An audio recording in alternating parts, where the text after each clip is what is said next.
Greetings and welcome to the Green Couch Exchange, where we exist to empower faithful stewardship. Today, we will be discussing faith and finances, stewardship, generosity, and God's provision for clergy with our special, very special guest, Lady Loie Watkins.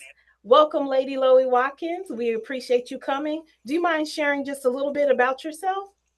Sure. Thank you so much, Reverend Gunn, for having me. And I am so grateful to MTS for just this opportunity to share what I'm so passionate about, which is finances and faith. I just love that combination.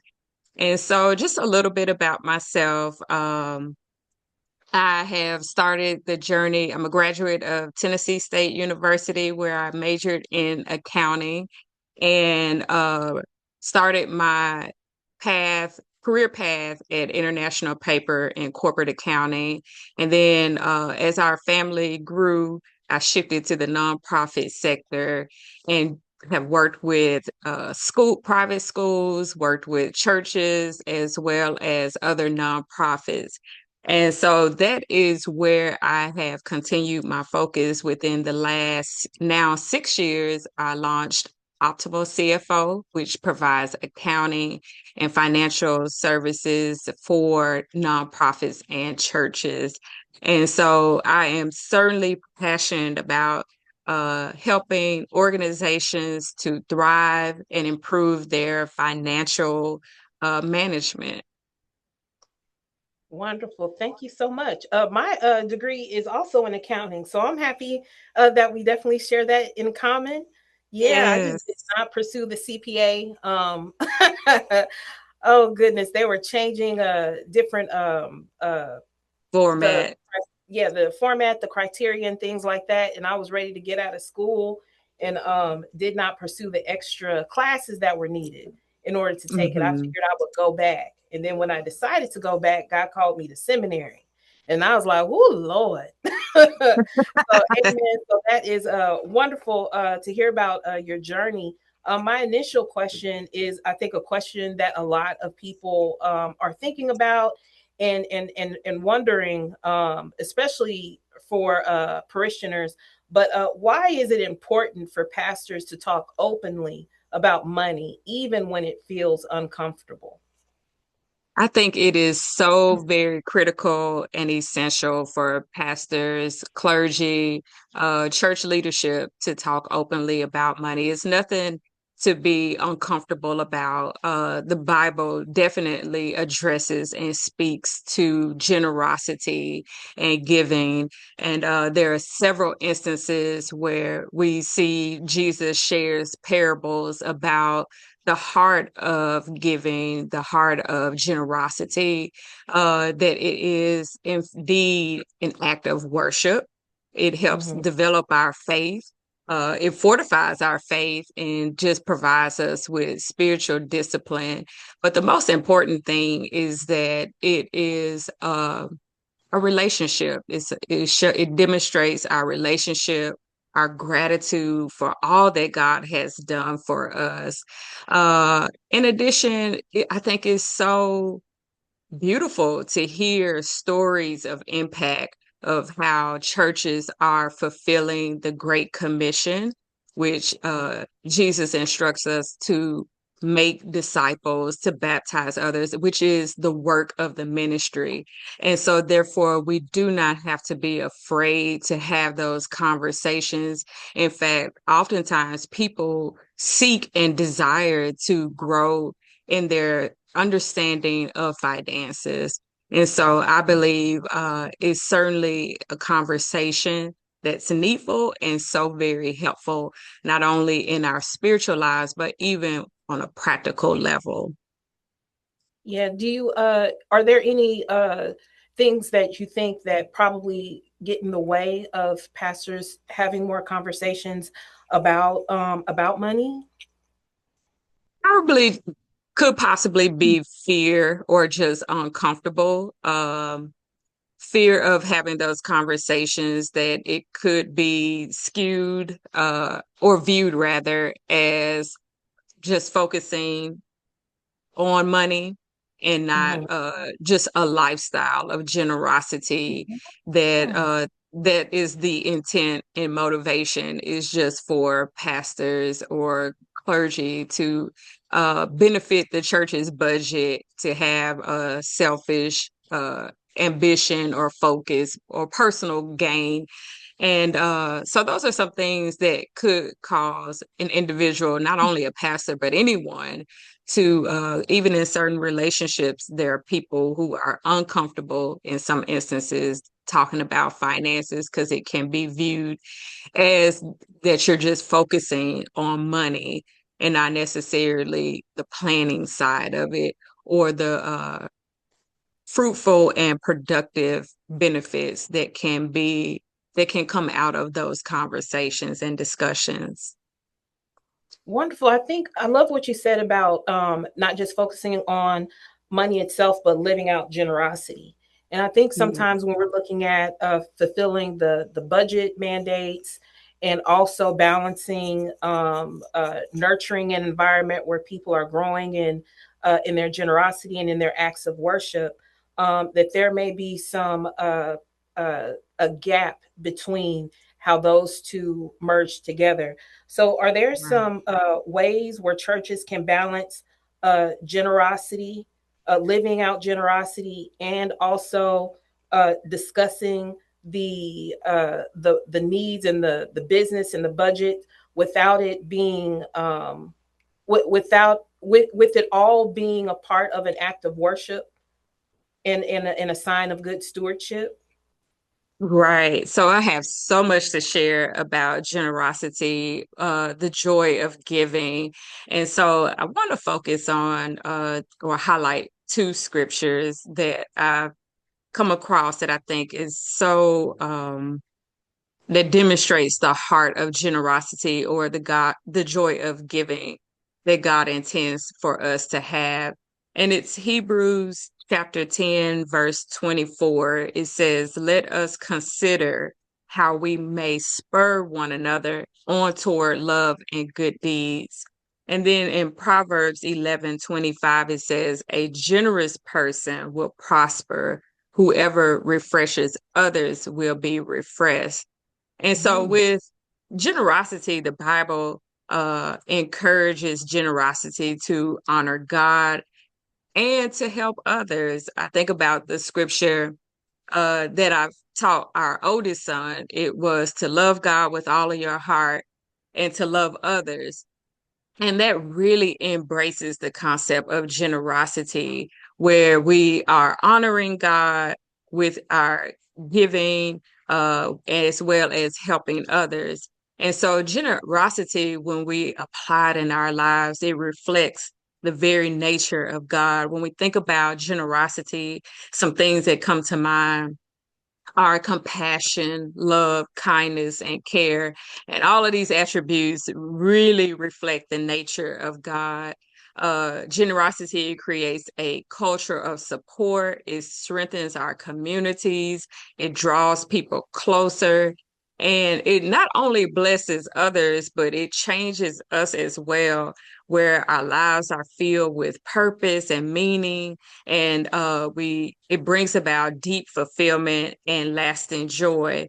And it also shifts our focus from materialism to serving the Lord. And so we know that God honors our faithful generosity and our diligent labor, and that the beautiful part of God is that he does not measure our generosity by the size of the gift, but by the heart behind it. And so I think about that story, the woman who gave her all or gave 2 coins, and although it was not substantial in value, however, her heart, Jesus acknowledged that the heart that in her giving was just was bigger than what the amount that she's given. And so with generosity, one thing with pastors just wanting to encourage, as well as members and the entire congregation, that we should always In First Corinthians chapter 15 and 58, it says, always give yourselves fully to the work of the Lord, because you know that your labor in the Lord is not in vain. And so that speaks to the heart of generosity, and that we should not get tired of doing what is right, for after a while we will reap a harvest of blessing. And that's in Galatians chapter 6, verses 9 through 10. And so, with this culture of generosity, we want to ensure that it's not that we're avoiding any guilt or manipulation, and instead we're teaching and praying about faithfulness, stewardship, and that the focus is on spiritual growth and not just the church budget. We want to make it very clear. I've shared this in a workshop that I've hosted for pastors and finance directors of churches, that what talking about the church budget, that you want to make it very clear that you value people more than the financial outcomes. And so, in doing so, you connect generosity to worship and mission, and you're sharing stories of impact, and you're inviting participation rather than demanding it. You're able to create opportunities to for individuals to serve and give year round, and it just really fosters community and unity when the congregation and the community as well see that generosity is seen and shared, and just a culture that exists in the church. I'm writing down notes because, ma'am, somebody needs to be walking with you and taking notes, because all of these gems you dropping, budget, we need to, what I wrote down was that whenever discussing budgets, you need to remind people that we value people more than outcomes. That Right, right there is heavy, because I think when we start talking about fulfilling missions and funding different programs, I think sometimes in the outcomes we miss including the posture that we should have in our hearts, as well as right, reminding people that if 500 people don't come, the people that do come are the people that we are, pouring into and who we're focused on. And I think we do look at more numbers means that it was successful. And I ask right. people whenever I talk to people about different events that they do, I tell them that in the Bible, you don't see God asking us to be successful. God doesn't ask us to be successful. God asks us to be faithful. And the thing is that Yes, we wind up focusing on the outcomes and the success, which we pray for, good outcomes. But at the end of the day, it's still God's agenda, God's will, God. It's still God's involved. So this is good. I hope you all are taking notes. We will definitely share the video. But when I tell you that I'm a implement this ASAP. This is great. This is awesome. And I love how you're talking about the culture of generosity and how we right. have moved to a culture of materialism and consumerism. And Yes. generosity is postured differently. I would love for you to speak to, if a church is not operating in that, what are some of the initial steps that they could take in order to start cultivating an environment and a culture of generosity? And I want you to focus on one part, which is doing that in the church, and also how to do that in your home. Okay. So there's so many ways that we can. One is expanding our view of generosity. Oftentimes we immediately tie it to money, Mm-hmm. whereas it's so much greater than that. You not only can you be generous with your financial giving, and that's commendable, and a blessing if if able to do so. But there are other ways you can volunteer your time and your skills through various ministries or those organizations, missions that you're passionate about. You can volunteer in doing that. That's a second way of showing generosity. A third way is through acts of kindness, where you can uh, display small gestures to assist Mhm. someone in need. Perhaps someone needs a ride or unable to or need groceries, you can provide that. You can, I mean, there's numerous ways where we can provide small gestures to assist someone.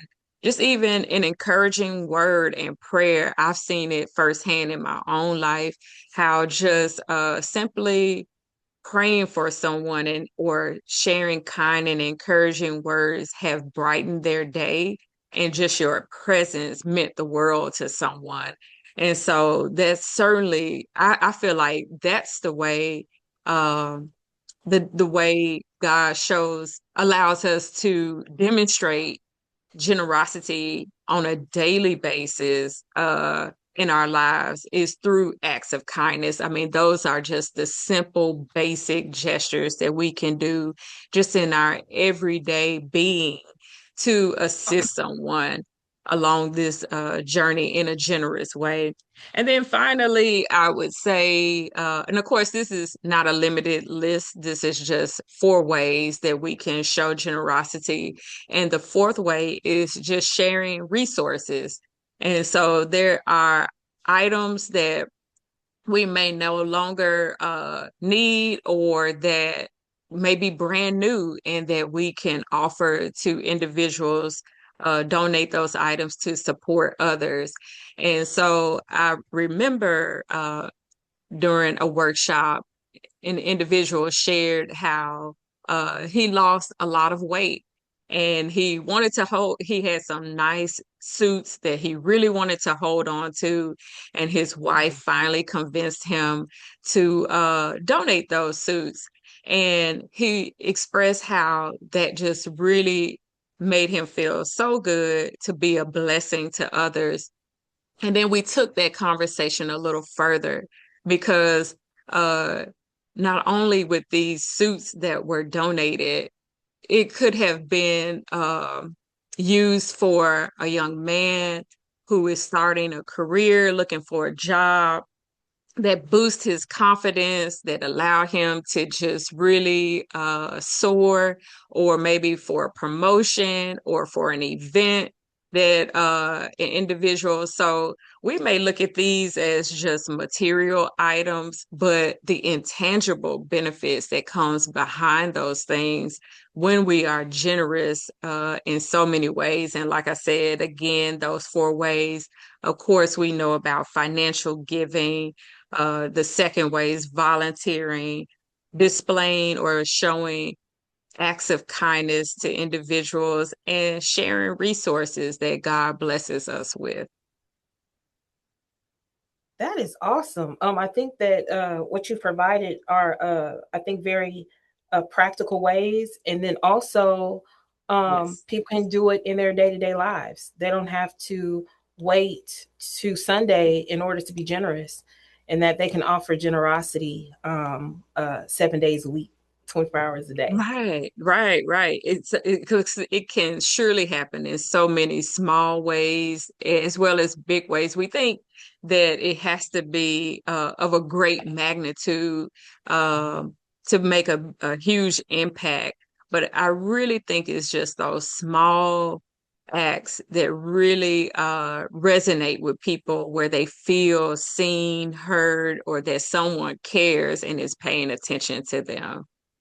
Yeah, and I want to ask, when you have found that there have been people who have been resistant to to giving, and in the discussion regarding generosity, in what ways can clergy um, almost help heal the woundedness of people who have encountered trauma behind giving, and we're asking them to participate in this culture of generosity, and Mhm. money is off limits for them. Sure.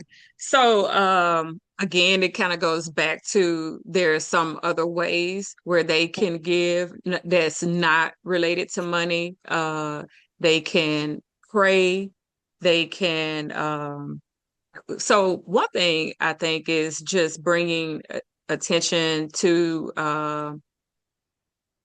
the concept of generosity, the heart behind it, Mhm. uh, encouraging them to that that giving is a reflection of our devotion, that God is our provider, that what is it, the willingness and the heart behind it, that's what I want to say, the willingness behind it, the heart behind it, that we're in relationship with the Lord, and that there can be levels or instances rather where they have encountered hurt and maybe manipulation and some Mhm. other instances. So that is very relevant. And so I think it's essential for clergy to respond with compassion, Mhm. listening, flexibility, and support. And so just encouraging members to prioritize their basic needs, their family responsibilities, because um, giving should not create a hardship in our lives. That is not the intent that the Lord has for us. It is actually to provide a balance. You know, generosity provides a good balance where we're able to care for our basic needs, our family responsibilities, as well as honor and worship the Lord. And so we're able to give according to ability. Um, in the Old Testament, there was the mandate for the tithe, which is 10%, where you provide 10% of your income or your crops or livestock. That was the practice in the Old Testament. However, in the New Testament, Jesus raises the bar and the standard, and he just uh, requires for us to give out of a willing and generous heart and spirit. And so, pastors can encourage others again, like to just demonstrate generosity in other ways, to avoid guilt driven appeals, not to imply that giving is a test of faith, or anything that could create stress or shame or anxiety around finances or people's personal situations and circumstances, because it's very real that we live in um, tough times, and that there are so many things that can cause create barriers to our finances. And so members can contribute through their time, their service, hospitality, prayer. There's just so many ways where they can expand that. And it's okay to pause or adjust your giving during financial hardships. The Lord is not keeping a record of that we gave on June 24th, that we gave on July 2nd. You know, He's not keeping record of every financial giving in the amount to the penny, but it's really, He's focusing on our heart to worship Him, our heart of gratitude, and acknowledging that He owns everything, that He is our provider, and that He provides for our every need, and He is the source of our provision. And so pastors can also respond to members by offering prayer, sharing scriptures about God's care and His provision, Also partnering with financial planners or financial advisors to provide financial workshops. Those are so many ways. And even just on a practical basis, providing support if members or need benevolence or assistance.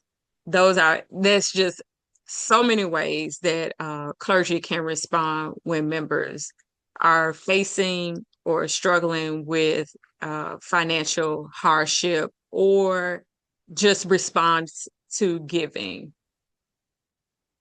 Thank you for that. I think one of the things that you brought up, which I think also is a quotable moment, is giving should not create a hardship. And I Yes. think that sometimes when people receive salvation or they are becoming a new member, that it's automatically assumed that giving for them is they're going to understand all that comes along with giving and tithing without any type of thorough instruction. And so Mhm. I'm sharing that because I'm wondering how often should there be a teaching or a lesson or workshops um, in the provided for the congregation in totality regarding generosity and stewardship? What would be kind of like an ideal amount of times that we should um, integrate uh, that topic? I would say is at the discretion of the pastor or church leadership. I did come across in a book that I read, the recommendation was quarterly, Mm-hmm. um, and also maybe tied into certain seasons of the year. Certainly a great way to tie in Thanksgiving and generosity. Those two go hand in hand. I mean, there are countless other moments throughout the season. The summertime presents opportunities because you don't have the demands of a regular routine or schedule. And so sometimes offering workshops during the summertime um, present a great opportunity where people are able to have the time to attend workshops. Another one that comes to mind is the start of the new year, where we have New Year resolutions. We want to try to get things right and off to a good start. That's an ideal time if it's not too much of a busy time during the church. Another good time would be perhaps right before tax season, in the March or April time frame, so that we can apply those tax refunds or even just ways to limit our what we owe our tax liabilities. You know, those are some helpful ways, but really it's you can almost just pick a time. It's always um a good time, you know, unless there is a lot of activity happening in other instances. But really, just about any time is a good time to have those workshops, those conversations. Um, you can also incorporate it into Sunday school lessons. You can Mm-hmm. have Christian studies that that you can employ. You can introduce it during sermons as well as during Bible studies. You can have a designated Bible study just on that topic. But there is so many opportunities and ways where it can be presented throughout the year or quarterly or during special seasons of the year. That was fantastic. You Thank all you. that on, y'all give me a heart because I'm sitting here writing this down. I don't think I thought about like at the beginning of the year, like setting up Yes. for your plans and almost tying it to because I know we do a lot of vision planning, vision board planning, but not in alignment with how does your financial plan inform your vision plan.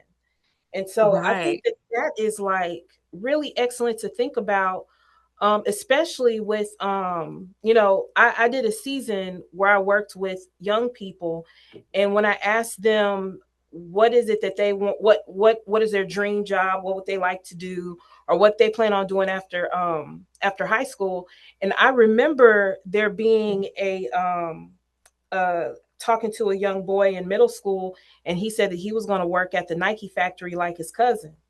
And then so we built a budget, and I asked him what kind of life did he want to live, and did he want to have Mhm. children, and what kind of car did he want to drive. And we were going through that, and he was like, I don't make enough for gas.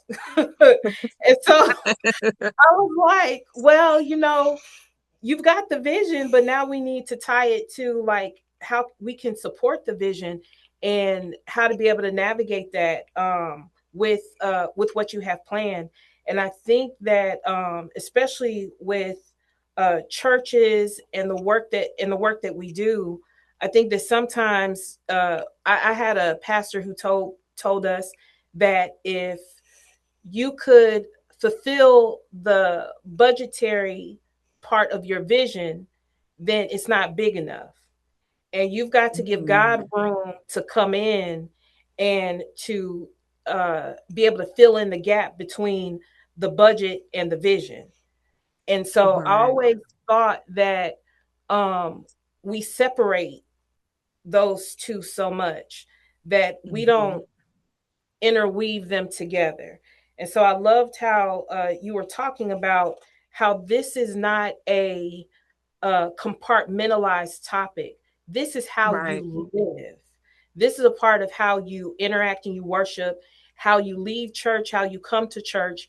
And sometimes I think when we talk about finances, that we talk about them separately, the church, what you do for the church, and then what you do out there, instead of stating that the whole thing works together.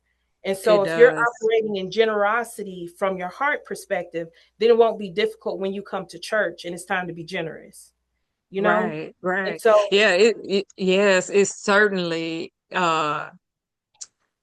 is woven together. They both go hand in hand. It's really hard to separate because the uh the budget supports God's vision for your church for that year. And so not necessarily the other way around. It's not like we're trying to fund we know it takes money to fund programs, but the assignment that God has that is that the budget follows that the vision and the that God has. And so we certainly don't want to get into being narrow-minded or following our own vision, but listening to the Lord and getting guidance, direction as to how he would like us to steward these dollars that he's blessing us with. And I guarantee when God gives us the vision and the certainly gives us the mission, but as well as the vision, he will give the provision for that. absolutely. There was a question that was on here. How do you reconcile faith in God's provision with practical financial planning?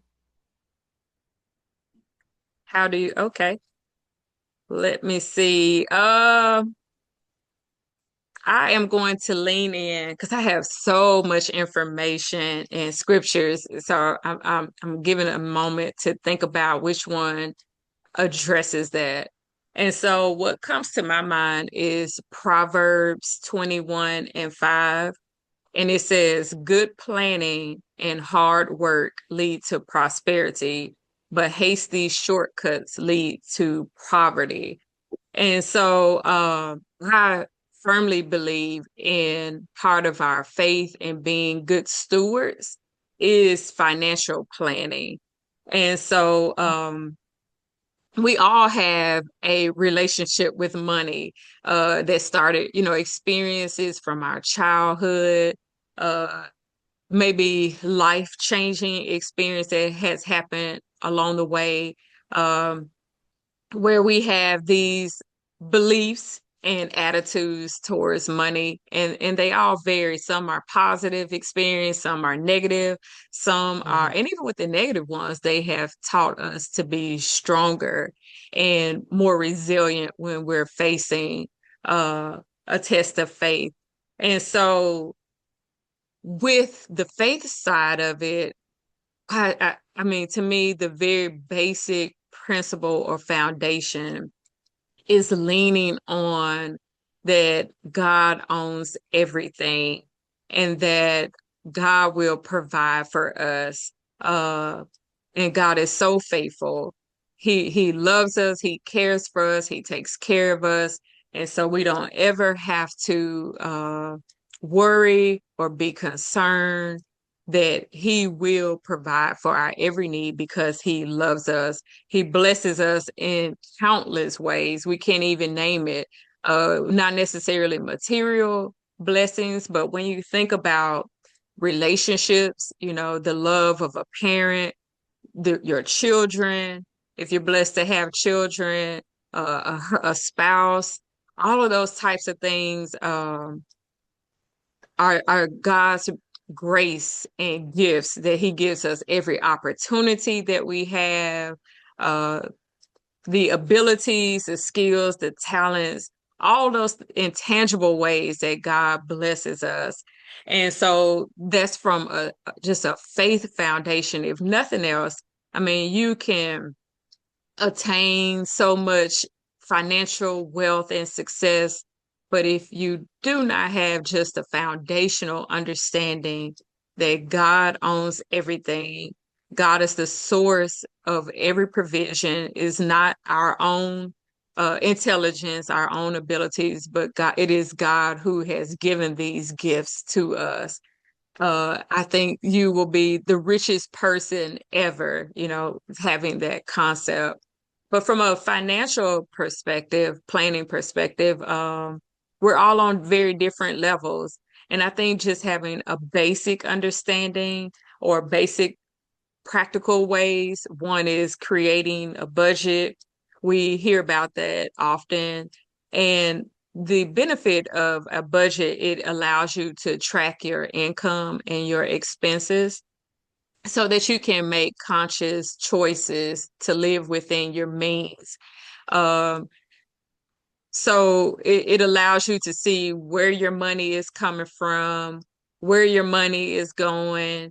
Do I need supplemental income to provide for the basic needs for myself or my family? Um, Mhm.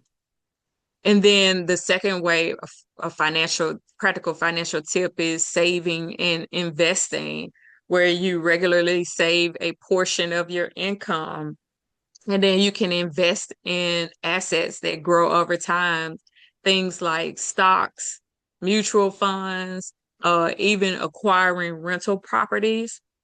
That's just a foundational or a practical financial planning or tip to incorporate into your budget. The third one is exploring opportunities if you want to do this to increase your income or additional streams of income. You may want to take on a part-time job that you enjoy.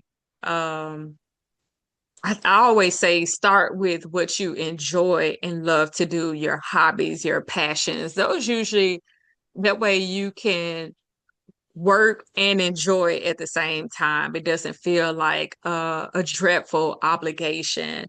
But maybe since we're talking about, in some instances, pastors and clergy look into becoming a hospital chaplain or a consultant. There are so many things that are where a pastor, the information and the knowledge that would be so beneficial with consulting, teaching. You know, we certainly need teachers for pastors that can teach in Christian education courses at schools, at universities, at colleges. And then if you're like my husband, a way to unwind is he loves to coach. And so there's certainly ways, additional streams of income, where it's something you love to do, you enjoy, and you can also make additional income in that. A fourth way I would say is setting financial goals. This is a practical tip where you Mhm. define a clear, achievable goal and create a plan for that. Some of the big items or areas, I should say, is purchasing a home, setting financial goals for that. Another one is retirement. There will come a time where we all would love to hang up our hat, our shoes, and just enjoy the life of retirement. And so that requires planning and creating a plan for that. And then if you have children in college, um, planning, setting financial goals for that. And I even received a tip one time that was so beneficial for even setting a goal or planning and saving for vacations. Because so oftentimes we do go on vacations and we enjoy these lavish trips and come back and having to rebuild our savings account or our budget. And so that could be an area where you want to set a financial goal. Also, I would say reducing debt. We're going to tackle that debt. You want to minimize as much debt as possible, especially as it relates to credit card debts. Um, just really minimizing those debts that can really um, restrict our disposable income. And of course, we have other types of loans and debts that may be pretty much essential, like of course a mortgage, although that is a debt or a loan, but it does offer the opportunity for home ownership. When you think about, I mean, I cringe when I hear about student loans, but in some instances, it does allow opportunities for individuals to pursue education where they could not be able or afford to do so.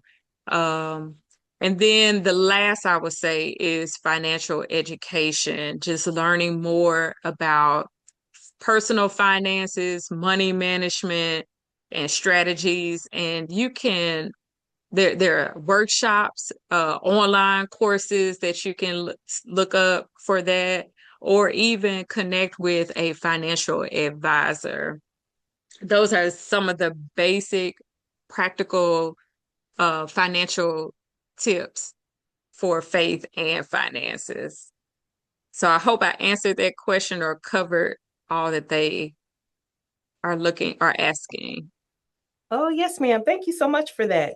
I think my next it leads me to this next question, because sometimes when clergy or leaders are hesitant to talk about finances, it's because they're struggling financially and they may not feel as though they're in a position to speak on or to share about principles regarding uh, giving or stewardship or generosity.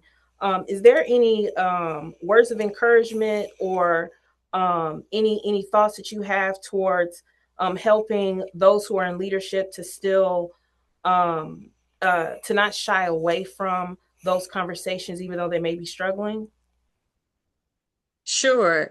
So it doesn't require a lot. I think a ministers or a pastor or clergy rather, uh, their own personal stewardship, when it demonstrates obedience, that that people see that they are honoring God Mhm. with their time, their money, their priorities, they're demonstrating integrity, their content, wise management, trusting in the Lord, when they're prayerful, mission focused, community oriented, faithful, humble, content, all of these things together really allows you to be more prepared than what you may realize that you are. And so it does not necessarily require a degree in accounting and finance. I always say just a basic uh understanding of math, addition and subtraction, that you have your revenue, you have your expenses, your one is adding to the budget, one is subtracting from it, and you just have your bottom line number. But outside of that, um, I don't think there is the expectation for a pastor to have to be to have a degree or to be fully knowledgeable to an extent of like a CPA, to have possess all of these uh to possess the knowledge of that. And that is why it's essential to have a board or a committee that can help and walk alongside of you for these type of discussions, and even provide their insights, their skills, and their abilities. Um, but just for a pastor to establish their own credibility in their own financial life, where generosity is where it's transparent, uh, the minister is honoring God in every area of life. We see authentic faith in action, uh, and there's no indication of lack of integrity, such as secrecy or misuse of funds, or an overly extravagant lifestyle, because all of that can erode trust. It can weaken ministries. It can create skepticism. It can damage credibility, and it can make people hesitant to engage or give. Mhm. I think that's really good. I think I love how thorough you're being, because I think sometimes that there are clergy persons who just hands off because they don't feel like they have the degree, or that they have the credentials, or Right. they may have some struggles that they're financially, that they feel like disqualifies them. And it just goes back to what we were initially talking about in regards to fulfilling the assignment and remaining faithful. And that, and I loved how you added on, don't do it alone. It Right. should be with a group, with those who are like minded, who are moving alongside you. I remember when I was 19 and started to get into finishing up my first year of college, and was getting into mentors and mentorship. And the Lord allowed for me to have a financial mentor, and who mentored me financially for a year and a half. And when I tell you that that brought so many things to light, and sometimes you know how like you get choked up and your throat starts hurting and the tears Yes. are about to fall, because there were purchases that I wanted to make. I wanted to eat out, and the person just kept asking me questions before I would make any movements in regards to financial decisions. And so I think that it's important to have an accountability Right. um, Right. on the journey with you, especially if you are trying to grow. Um, and I think it's important to, like you mentioned this before, but I don't think we take advantage of connecting with a financial advisor or a financial planner or a financial coach, and how vital it is to have somebody looking at what you have, what you are stewarding, and helping you to decipher what other options that are out there. I don't think I would have ever thought about having an account for vacations, and that I needed to take a vacation. I've got currently racked up over 400 hours of sick time, because I was thinking, if I can move, I can still come to work. And as I am as I have entered my 40s, my mindset has shifted. I'm taking that Right. time.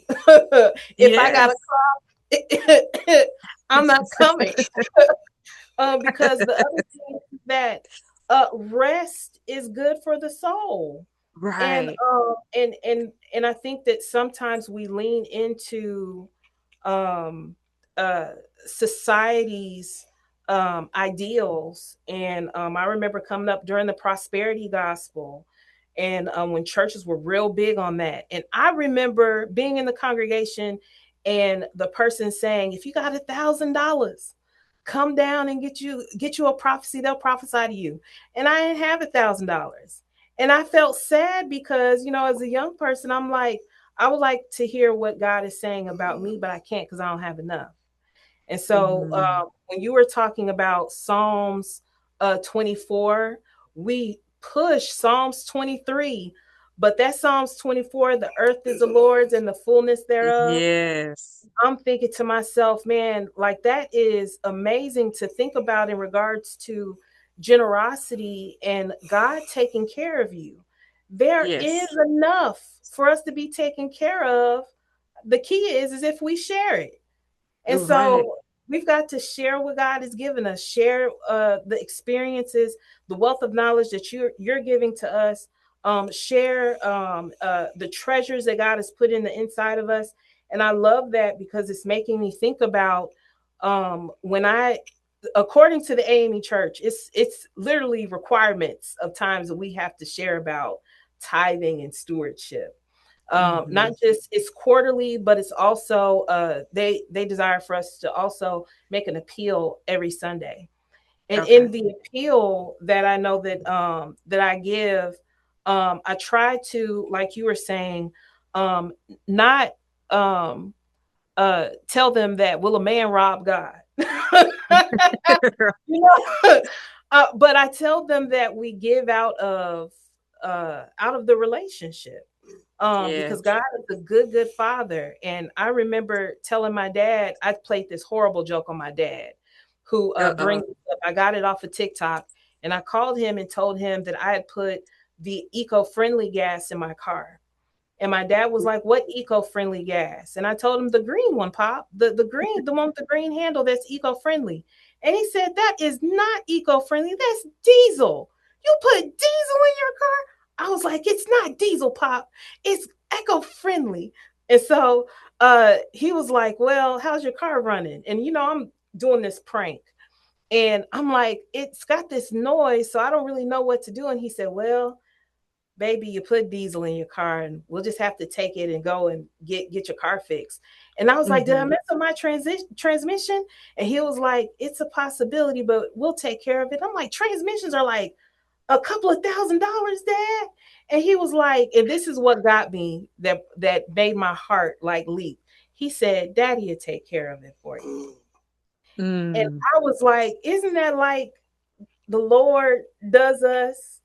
And it's just the uh the fact that when we are thinking about not having enough, when we're thinking about finances, when we're thinking about conversations regarding stewardship and generosity, I think we do focus on the individual part, but the community aspect, I think, is also just as important to that Yeah. conversation.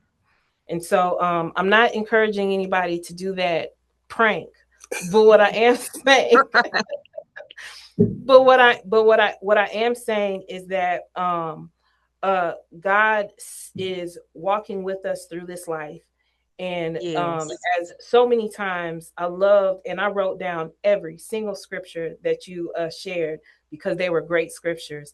But as Mrs. Loie said, God has provided us responses to what we may be feeling in the moments that we Mm. feel like we're in hardship, or we feel as though there's decisions that we need to make that's laid in front of us, and that lean into the scriptures, following what God is calling us to do, as well as the practical pieces that God shares with us and that experts share with us. That we will be all right. We'll be okay. And so, Yes. Mrs. Loie, thank you so much for this conversation. It was very enlightening. I hope that everybody that is on the Zoom here want to see if you all have any questions before we transition. You can place them in the chat, and we'll be able to direct those to Mrs. Loie. But is there any lasting things that you would like to leave us with? Yes, I am so sad our time is coming to a close. And so I may not be able to read all of these scriptures, but I think these are, I just want to end with these scriptures where, and we could just write them down. So the first one is Deuteronomy 15:7 and 11, where it talks about a poor man among us, and for us not to be hard-hearted or tight-fisted towards our brother, to be open-handed and lend whatever he needs and give generously without grudging. And then because of this, the Lord your God will bless you in all your work and everything you will do. And then another one is four of them. I'm trying to go through this really quickly. 2 Corinthians 9 and 8. And God is able to bless us abundantly so that in all things, at all times, having all that we need, we will abound in every good work. I mean, that really speaks to the nature of generosity. And then the third one, Philemon chapter 1, verse 6 through 7. And it says, Paul is saying, and I am praying that you will truly put your generosity into action, because in doing so, you will come to understand all the good we can do for Christ. And then the final one, my bedrock scripture that sums this all up, is Ephesians chapter 3, verses 16 through 20, where it says, I pray that from God's glorious, unlimited resources, He will empower me with inner strength through His Spirit. Then Christ will make His home in my heart as I trust in God. My roots will grow deep into God's love, keeping me strong. See, I personalize my scriptures because I want to be obedient. And so it continues to say, the scripture continues to say, and may you, or may I have the power to understand, as all God's people should, how wide, how long, how high, and how deep God's love is for me, that I may experience the love of Christ, though it is too great to understand fully. Then I will be made complete in all the fullness of life and power that comes from God. Now, all glory to God, who is able, through his mighty power at work within us, to accomplish infinitely more than we might ask or think. I have written all these scriptures down. I'm gonna take them with me. These are great. Thank you for sharing them. I said I was gonna do this on the podcast. I have to highlight that I am not in the podcast room by myself. My trusty assistant is in here, and uh, Mr. Ronald Claxton and Mrs. Loie, as you are saying the scriptures, he is like this. Mm. They were too. So I'm looking at him. But this is fantastic. I know that I'm walking away with a lot of a wealth of knowledge, gems, and a shifted perspective. And so I'm very, very grateful to have crossed paths with you and to be able to engage in this conversation with you. Thank you so very, very much for your time. We really do appreciate it. Thank you and have a blessed day. Wonderful. Take care, everybody.